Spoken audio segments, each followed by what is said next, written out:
Ah, the sun, the sun, the sun. Oh.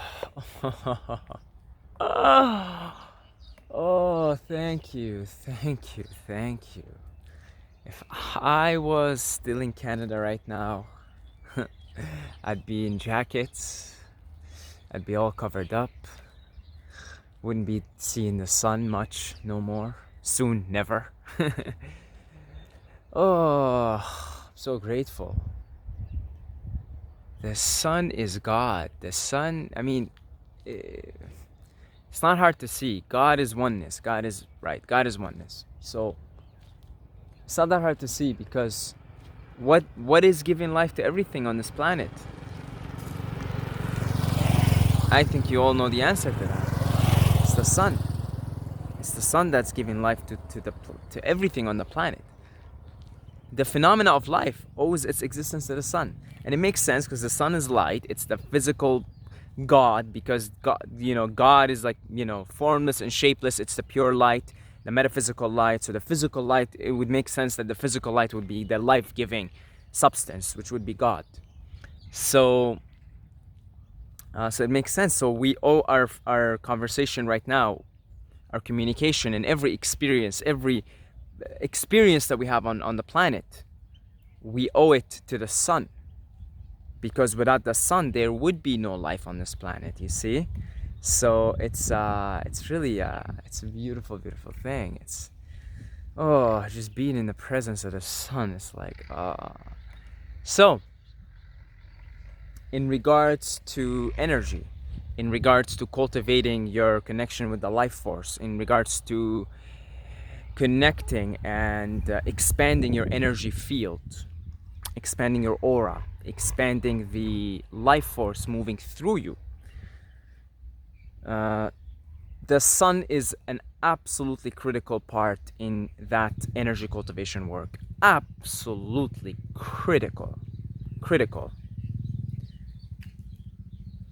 You could cultivate energy in different ways, and you could do it without the sun, but the sun is like one of the most powerful allies you could have on your journey to expanding your aura, expanding your energy field, and becoming more whole, more, at one with the surroundings.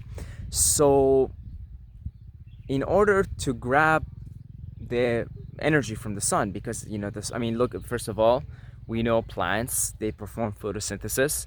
And if we look at the land mass of the earth, it's largely covered by plants and trees that are growing basically through the process of photosynthesis, just through the process of grabbing the energy from the sun.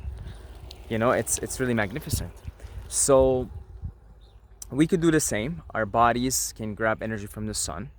They can grab it through direct contact, skin, so light photons to skin, and through the eyes as well, through the practice of sun gazing. So you're well advised to take in both practices and incorporate them into your life. Midday sun, grab a lot of energy. Between 11, they always tell you stay away from the sun between the hours of 11 and 3.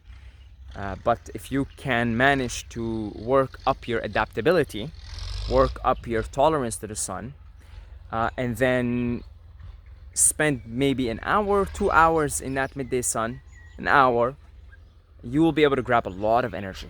Your skin would grab a lot of energy. You'll be able to grab in a lot of energy. Everything. Look around you, the phenomena of life, all thanks to the sun. That's all the manifestation of how much energy the sun has. You see, I heard something like in 1 hour of sun, you'd be able to power up all the like everything on the planet, all like the industries and the plants or something. Nevertheless, it was some ridiculous representation of just how much energy the sun actually provides the planet. And so you are no exception to the rule. You are nature. You are part of nature. So by spending time in sunshine, the least clothes you have, the better. Okay? The least clothes you have, the better. Your body will begin to grab the energy from the sun. Now, little disclaimer here: if you're some pale ginger from Ireland or something, okay, your body doesn't have a lot of melanin, but it can cultivate that melanin over a period of time. So you don't want to go and be in the midday sun right away. You're gonna burn, and it's detrimental to your health actually. It's just too much energy to grab right away. So if you're, say, black, you've kind of been blessed in that particular aspect, in that you have a lot of melanin on your skin, so you can grab excuse me, you can grab a lot of energy from the sun. Okay, so if you're black and you're watching this, consider yourself damn lucky when it comes to grabbing energy from the sun, because your skin is already designed to grab a lot of energy from the sun by virtue of you having a lot of melanin. Now don't go be taking credit for it. Here's Lucy. Here's Lucy, a regular guest, always making a guest appearance. Come here, Lucy. See, Lucy loves the sun too. She's always in the sun, always playing in the sun. So yeah, but I was saying, don't take credit for it, okay? Because it's just your genetics. You took on the vehicle. Be grateful for it, okay? Nevertheless, I mean, you're looking at a pretty, not like ginger pale, but I'm pretty white, okay? You just have to look at my ass cheeks. They're pretty white. So I naturally have a white skin, okay? But I sort of work my way up. I mean, look, I'm white. All right, let's face it here. Okay, let's just be honest about it here. I'm still white, okay? But I don't burn from the sun anymore. But when I first came to the tropics, the first couple of weeks, I burned. You see, skin is not yet adapted to the sun. And so you could adapt, but you would have to really start your way up really slowly and avoid the mid-sun initially, okay? And stick to the sun maybe between 9 and 11. Get about an hour then, and then get another hour maybe between 4 and 6, like, you know, just a little bit, couple of hours before sunset maybe. Just get your skin used to it. Do it regularly, you know, regularly, daily if you could. You know, I know for some of you guys you're probably right now hating your life because winter's approaching and you live somewhere cold and there's less sun. But again, if you value the sun enough, you could work your life around it so that you spend most of the year under the sun. That's actually how I plan my travels now. I mean, right now I'm not in Kopangan because they have the rainy season. I'm here in Pai. We get sun every day now. But as soon as that changes, I'm somewhere different, okay? I literally plan my life based on the cycles of the sun, because I just know how important it is to be in the presence of the sun for energy purposes, for happiness, for well-being, for overall health and vitality. You're talking about God here. You're talking about God, the physical God. God of this physical universe that we're in, this realm, this planet that we're in, this galaxy, I suppose, or this solar system, not galaxy, solar system. So you spend an hour in the sun before it's mid-sun, before it's mid-noon. You spend another hour. You know, you should work your way up so that you're spending 2 to 4 hours under the sun. That's about how much I spent. I would say on average now I spend 4 hours under the sun, because here I am making videos. Usually I make them an hour and a half, say 3-4 videos, and then I get on the bike and then I bike for maybe an hour. There's already 2.5 hours, and then I go and maybe sit under the sun and meditate for another half an hour, I would say I'm averaging 3 to 4 hours under the sun. More than that, because then even before more than that actually. But I would say average between 2 and 4 hours a day under the sun. Your life will significantly improve, your energy will significantly improve, your happiness will significantly improve, your mood will significantly improve, your energy, all of it, the whole thing. How could it not be when you're always in the presence of God? But again, disclaimer, if you are not accustomed to the sun, do not be in that mid-noon sun. Do not be in that mid-noon sun. Okay? Work your way up very slowly. You don't want to get a burn. It does you more harm than good. And if your body ain't clean enough, the sun will actually tire you, and you will feel fatigued because it's just too much energy for your body to take in. Let me explain. If let's say you have a lot of toxins in your intestines, a lot of toxins in your body, your cup is full of what? Garbage, right? Now you've got this massive source of energy here, massive. And you've got this cup that's full of garbage, and you're trying to put in energy into it. It doesn't work. It's gonna burn you out. So that's why clean up your body also. Here's what I realized. Yesterday I got like maybe 3 hours of sleep. I was drained out of energy. I was in an energy deprived state. So I go out at 12 p.m. and I get tired from the sun. The sun tires me. I go back home after. Like today I'm too tired. I can't handle that much energy from the sun. The day before, however, the energy was very high, very, very high. I mean, it was like I dropped half an tap of acid, just naturally. And I could be in the sun all day because I could handle that energy. Body's clean, I'm recharged, I'm plugged into cosmic energy. Here's more energy from the sun.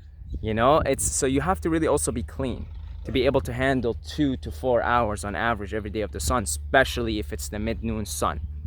Okay, so you work with the process. Take a few months to adapt your body to the sun. Even if you're pale, even if you're really pale, you could slowly increase the melanin cells on your skin, the melanin concentration, on your skin. And over a period of time, okay, you know, the whiter you are, the more it's gonna take, the longer it's gonna take, the more time you actually need in the sun. But also, again, very gradually, very slowly, and very consistently, right? Then you'll develop more melanin on your skin. Also, this is an interesting thing Arnold Ehret talked about in his book. He said, so Arnold Ehret was German, a white man. He said that when he stopped eating mucus-forming foods and he started sunbathing, he actually like turned, kind of like, pretty dark, not black, but dark. That actually he was mistaken for like a Native American. He says that in his book. So he also says that if you stop eating mucus-forming foods and you start getting plenty of sunshine, that actually over a period of time, your skin will eventually turn like tan. It'll eventually get darker. So that's very interesting. That's very, very interesting, you know. And I think Dr. Sebi was also on the same. Dr. Sebi was black, right? And he sort of he confirmed it also. He confirmed from his perspective what he read in Arnold Ehret's book. So anyway, melanin concentration can be increased by, let's say, exposure to the sun and fasting and not eating mucus forming foods. Okay, then you will be able to increase the melanin concentration. The melanin will be able to grab more of the sun's energy, and then you will be able to handle spending 2 to 4 hours a day at a time in mid-noon sun without a problem, and you'll be grabbing an insane amount of energy. And it's really, really something. It's really, really beautiful. So now, what do you do if you live in a cold place? Well, you do your thing.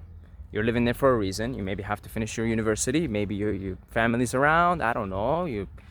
But my recommendation is that you begin to work on some kind of an arrangement in your life whereby you're spending most of the year in sunshine, because we are by design, biologically, adapted best to live in the tropics. That's just that's not even arguable.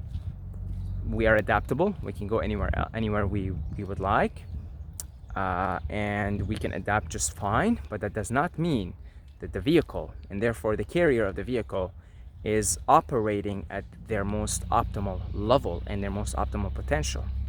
And it is possible, but very, very difficult, to be operating at your most optimal self without the presence of the physical God in the universe in your life on a regular basis, almost on a daily basis. And it makes sense, because if you are in the presence of the physical God of the solar system, of this universe that we're in, that we're experiencing directly on this planet, therefore When I say the universe, I'm talking specifically about our universe here, planet Earth. Okay, because all the stars are gods. They're just gods of their own solar system, their own planets. You see? So, and that's the universe. So the universe has many, many gods in the form of stars.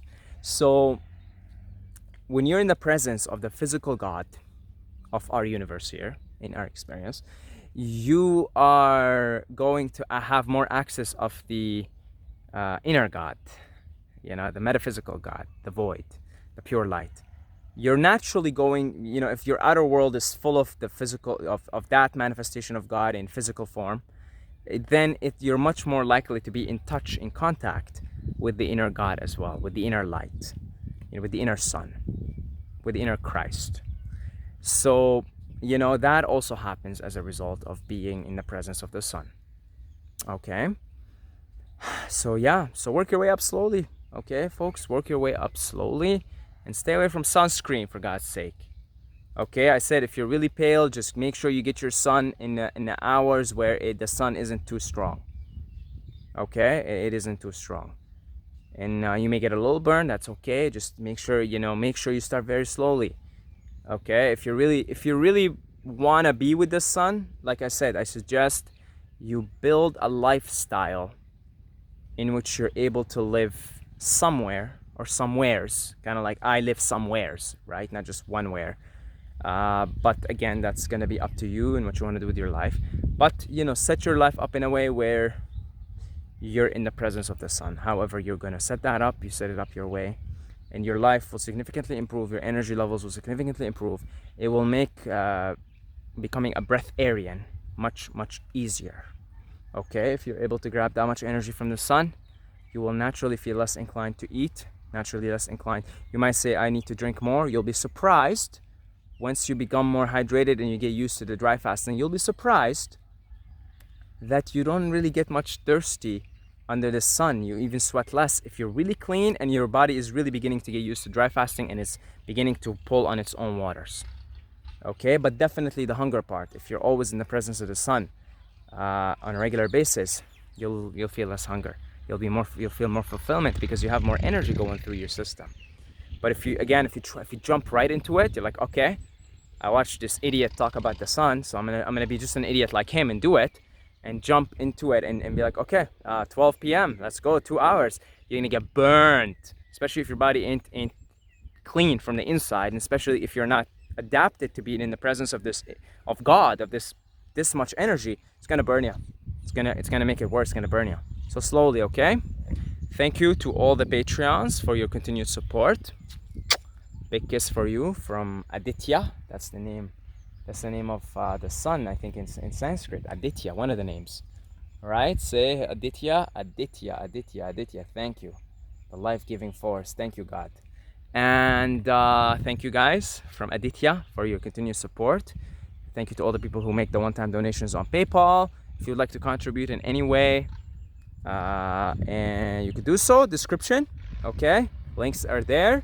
Instagram, Saeed Mobayed, make sure you go and follow. I do like gratitude stuff there and gratitude bits and stuff. Some stuff that'll be nice for you to watch quickly, to increase the flow of gratitude in your life. And until next time, may the force be with you.